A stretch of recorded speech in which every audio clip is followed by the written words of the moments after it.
Ubuzima ni impano. Ubuzima ni impano twahawe. Ubuzima ni impano dufite.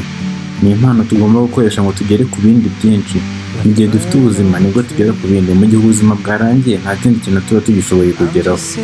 Ubuzima dufite bukubiyemo ibintu byinshi. Mu gihe turi kubaho, mu gihe cy'imyaka yacu tuba tukiri hano ku isi, duhura n'ibintu byinshi. Umubabaro, ibyishimo, imihangayiko, ibyiza n'ibibi byinshi. Ariko niba tubizi neza, tuzi ko nta na kimwe kiramba muri ibyo ngibyo. Umubabaro uraza ukagenda, ibyishimo bikaza rimwe na rimwe bikagenda, imihangayiko ikaza ikagenda, ibibazo bikaza bigashira. Ibyiza n'ibibi bigenda bisimburana mu buzima bwacu. Ntabwo kwiheba, umuhangayiko no kumva ko isi yakurangiriyeho ari ikintu cyiza wakora mu gihe ugifite ubuzima. Ubuzima abantu benshi bakunda kuvuga ko ari bugufi, ariko hari undi muntu numvise avuga ngo ubuzima ni burebure. Nicyo kintu kirekire tugira mu buzima, nicyo kintu kirekire dukora kuva tubayeho. Kuva ubayeho, tuvuge niba warariye, ntabwo uhora urya buri munsi, ariko buri munsi uhora uriho. Uhora uriho buri munsi, ntabwo upfa buri munsi.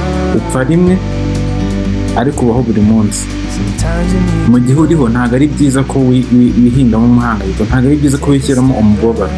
Gerageza ukore ikintu kigushimisha, ikintu kiguha ibyishimo, ikintu kikurinda imibabaro, ikintu kikurinda imihangayiko. Ubuzima ni impano nziza, ni impano tudakwiye gupfusha ubusa. Iyo ugikoresheje neza irakungura, iyo uyikoresheje neza iguha byinshi. Iyo uyangije, iyo uyifashe nabi irangirika, iyo uyifashe nabi ikugeza habi. Ubuzima ni impano tudakwiye gufata uko tubonye. Ni impano umuntu uyiguhaye waguhaye byose. Baravuga ngo ntabwo byose bibaho, ntabwo nkeneye byose, nkeneye iki n'iki, ariko ubuzima ni byose. Mwibuke ko tuvuka twambaye ubusa, tuvuka dufite ubusa, ariko iyo hashize igihe dutangira kugenda tugira imitungo, dutangira kugenda tugira imyambaro, dutangira kugenda tugira iki.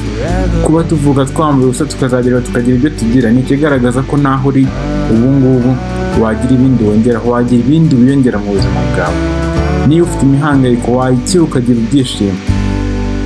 Niba ufite umunezero wawukomeza ukawugumamo. Niba ufite imihangayiko, ndakwinginze yireke. Imihangayiko nta cyiza ikuzanira mu buzima bwawe. Imihangayiko ikuzanira kwiheba, ikuzanira agahinda, ikuzanira kutishimira ubuzima.